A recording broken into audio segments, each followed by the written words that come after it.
Hello दोस्तों, आज हम पढ़ेंगे आपका जो है पॉलिटिकल का सब्जेक्ट, ठीक है, जिसका हम सेकंड यूनिट कर रहे हैं। इसका फर्स्ट जो लेसन है, यानी कि जो फर्स्ट टॉपिक है वो हम कवर कर चुके हैं। अब इस वीडियो में हम इसके 2 टॉपिक और कवर करने वाले हैं, ठीक है। टोटल जो आपके हैं 5 टॉपिक हैं, यानी कि 5 थिंकर के बारे में आपको पढ़ना है, जिसमें से एक थिंकर के बारे में हम मतलब एक टॉपिक पढ़ चुके हैं। अब हम पढ़ने वाले हैं आपके नेक्स्ट टॉपिक के बारे में, जिसका है आपका यूनिट सेकंड का। जो हमारा नेक्स्ट टॉपिक होगा वो है आदर्श प्रकार की नौकरशाही, मैक्स वीवर के बारे में, और मानवीय संबंध सिद्धांत, एल्टन मेयो के बारे में। टोटल 5 में से हमारे 3 जो थिंकर हैं इनके बारे में पढ़ लेंगे। इसके बाद हमारे 2 थिंकर्स के बारे में बचेंगे, मतलब कि 2 टॉपिक, वो हम नेक्स्ट वीडियो में कवर करेंगे, जिसके बाद आपका जो यूनिट सेकेंड है वो कंप्लीट हो जाएगा। ओके, तो सबसे पहले हम पढ़ेंगे आदर्श प्रकार की नौकरशाही, मैक्स वीवर के बारे में। ओके, देखिए, आदर्श प्रकार की नौकरशाही, मैक्स वेबर। पहले तो इसके बारे में पढ़ेंगे कि आखिर नौकरशाही होती क्या है। नौकरशाही मतलब ब्यूरोक्रेसी, ठीक है, आधुनिक प्रशासनिक प्रणाली का एक महत्वपूर्ण हिस्सा है। जर्मन समाजशास्त्री मैक्स वेबर ने नौकरशाही को एक आदर्श प्रकार, आइडियल टाइप के रूप में प्रस्तुत किया है। वेबर का मानना था कि एक संगठित समाज और राज्य को प्रभावी ढंग से चलाने के लिए एक औपचारिक प्रशासनिक प्रणाली की जरूरत होती है, ठीक है।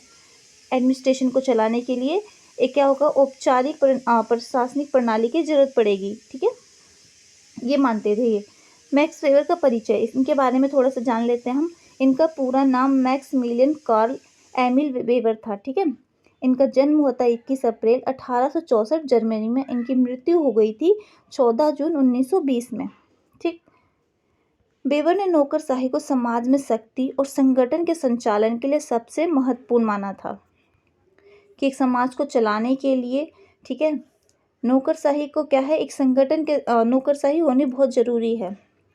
नौकरशाही का अर्थ क्या होता है? नौकरशाही एक ऐसी प्रशासनिक प्रणाली है जिसमें कार्य को स्पष्ट रूप से परिभाषित नियम, प्रक्रिया और जो स्टेज वगैरह होते हैं ना, हायरार्की के अनुसार संचालित किया जा सकता है।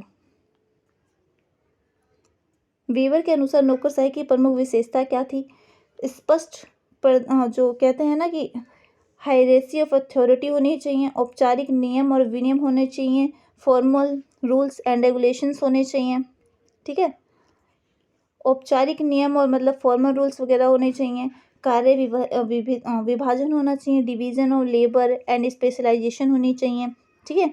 इन टॉपिक को आपको थोड़ा सा 1 से 2 लाइन में एक्सप्लेन करना पड़ेगा, ठीक है, एग्जाम में। पदों के योग्यता आधारित भर्ती, मतलब मेरिट बेस्ड जो होता है सिलेक्शन होना चाहिए। ऐसा नहीं है कि कोई उससे लायक नहीं है फिर भी उसको क्या हो रहा है कि वो जॉब मिल रही है या फिर उसकी क्या है वो पोस्ट मिल रही है, तो ऐसा नहीं होना चाहिए। मेरिट बेस्ड सिलेक्शन होने चाहिए। व्यक्तिगत और आधारिक कार्यों का पृथक्करण होना चाहिए। Separation of personal and official life को अलग होने चाहिए, ठीक है। लिखित दस्तावेज का रखरखाव होना चाहिए इसमें। नौकरशाही का महत्व क्या है? सरकारी संस्थानों में भी इसका महत्व है, ठीक है, मतलब गवर्नमेंट जगहों पे भी है, निजी मतलब प्राइवेट सेक्टर्स में भी है, ठीक है। न्यायिक प्रणाली, मतलब कि कोर्ट में भी यूज होता है ये, ठीक है, जहाँ पे कोर्ट वगैरह में भी क्या होता है, न्यायालय और अन्य संस्था में भी नियमों का पालन, लिखित दस्तावेज के लिए इसका उपयोग होता है, ठीक है, यूज होता है। कॉलेज हो गए, स्कूल्स हो गए, वहाँ पे भी इसका क्या होता है, यूज होता ही है। विभाजन, योग्यता आधारित चयन, प्रशासनिक प्रक्रिया, नौकरशाही मॉडल पर भी क्या होता है, इसका उपयोग किया जाता है। वेबर की नौकरशाही की आलोचनाएं भी की गई हैं। आलोचनाएं क्यों की गई हैं? क्योंकि अत्यधिक कठोर है, ठीक है। नौकरशाही प्रणाली बहुत कठोर और जटिल होती है, जिसमें इसमें बदलाव करना मुश्किल हो जाता है। मानवीय भावना की अनदेखी होती है, ठीक है, इसलिए क्या है, इसकी आलोचनाएं की जाती हैं। उसके बाद हम पढ़ेंगे मानव संबंध सिद्धांत। किसने दिया है? एल्टन मेयो ने दिया है, ठीक है। ह्यूमन रिलेशन थ्योरी के बारे में पढ़ेंगे हम लोग, ठीक है। इसमें क्या है, एल्टन मेयो ने मानव संबंध सिद्धांत, ह्यूमन रिलेशन थ्योरी, संगठनात्मक व्यवहार में मानवीय तत्वों पर जोर देता है। कर्मचारी को केवल संस्थानों के रूप में नहीं बल्कि महत्वपूर्ण व्यक्ति के रूप में भी देखा जाना चाहिए, ठीक है। इसमें ये मतलब माना जाता है कि एक कर्मचारी को सिर्फ काम करने के लिए नहीं, उसके व्यक्तिगत के रूप में भी देखा जाना चाहिए काम के साथ साथ, ठीक है। एल्टन मेयो के उसके बारे में पढ़ लेते हैं, इनके बारे में थोड़ा सा। इनका पूरा नाम जॉर्ज एल्टन मेयो नाम है, ठीक है। इनका जन्म 26 दिसंबर 1880 ऑस्ट्रेलिया में हुआ था। मृत्यु इनकी 7 सितंबर 1949 में हो गई थी। प्रमुख अध्ययन क्या थे इनके? हॉर्थन प्रयोग का, ठीक है, हॉर्थन का प्रयोग था। हॉर्थन क्या होता है? एल्टन मेयो ने अपने हॉर्थन प्रयोग में के माध्यम से वैज्ञानिक प्रबंधन, साइंटिफिक मैनेजमेंट और नौकरशाही, ब्यूरोक्रेसी की कठोरता की आलोचना की है। मतलब जो अभी हमने ऊपर ऊपर पढ़ा था नौकरशाही के बारे में, उसकी आलोचना की है, क्योंकि उसमें कुछ क्या है, कठोरता है ना, मानव के बारे में उसमें नहीं सोचा जाता है इसीलिए। और इनका क्या है, ये पूरा मानव संबंध पर आधारित है, ठीक है।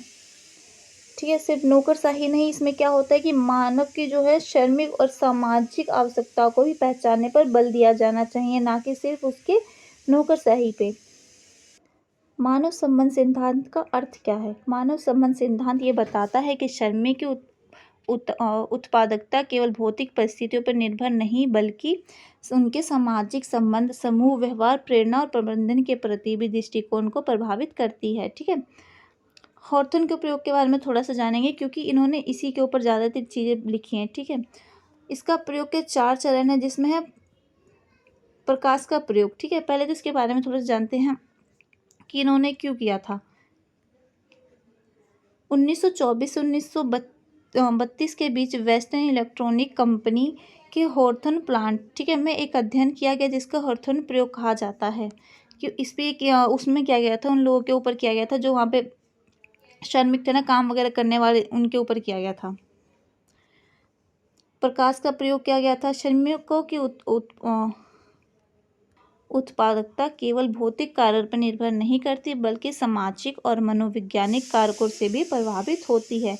रिले असेंबली टेस्ट रूम हो गया, जिसमें श्रमिकों की उत्पादकता तब बढ़ती है जब उन्हें समान अध्ययन, ठीक है, समान सम्मान भी मिलना चाहिए और ध्यान, उनके ऊपर ध्यान भी देना चाहिए, ठीक है। इसका मानना ये होता है। साक्षात्कार कार्यक्रम होना चाहिए, ठीक, जिसमें क्या होता है, उनको मोटिवेट करना चाहिए, सिर्फ पैसों से ही नहीं वो प्रेरित नहीं होती, बल्कि कार्यस्थल पर उनका सम्मान, सहयोग और अच्छे संबंधों की अपेक्षा करते हैं, ठीक है।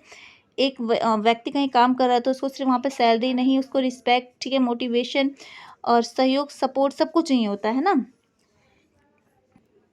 उसके बाद है बैंक वायरिंग अवलोकन। इसमें क्या होता है कि ग्रुप के बारे में होता है। मान लीजिए एक कहीं पे, इसमें देखिए कैसे नोटिस किया गया है कि ग्रुप होता है ना, श्रमिकों का ग्रुप होता है, उसमें हर ग्रुप में अलग अलग व्यक्ति होंगे, ठीक है, अलग अलग व्यक्ति होंगे तो सबका अलग अलग काम होगा। अगर सब लोग अच्छे से, अगर ग्रुप बना है, अगर सब लोग अच्छे से काम करते हैं, ठीक है, अच्छा रिजल्ट आता है उसका, तो सब लोग क्या करेंगे, मेहनत से काम करेंगे।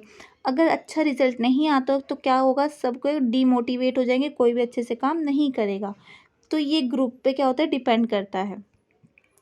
मानव संबंध के सिद्धांत के प्रमुख तत्व कौन से? सामाजिक संबंधों का महत्व है, गुट और समूह व्यवहार है, ग्रुप का बिहेवियर है, प्रेरणा और संचार है, मोटिवेशन एंड कम्युनिकेशन, लीडरशिप है। ओके, मानव संबंध सिद्धांत की कुछ आलोचनाएं भी हैं। व्यक्तिगत विभिन्नताओं की अनदेखी है, मतलब अगर एक ही जगह पर काम करने वाले दो व्यक्ति तो दोनों अलग अलग होंगे, है ना। तो इसमें क्या होता है, इस चीज़ को ये अनदेखा करता है, नज़रअंदाज करता है। आर्थिक कार्यों की अनदेखी है, मतलब सबका काम अलग अलग होगा, है ना, सब एक जैसे काम तो करेंगे नहीं। उत्पादकता का सीमित प्रभाव है, ठीक है, इसलिए इसकी क्या की है, आलोचनाएं की गई हैं। तो ये 2 टॉपिक हमारे क्लियर हो गए बच्चे। 2 टॉपिक वो हम नेक्स्ट वीडियो में कवर करेंगे। उसके बाद हमारा जो सेकंड यूनिट है वो पूरा फिनिश हो जाएगा, ख़त्म हो जाएगा, ठीक है। उसके बाद हम करेंगे अपना थर्ड यूनिट। ओके, PDF आपको टेलीग्राम से मिल जाएगी, डाउनलोड कर लीजिए। Okay, thank you.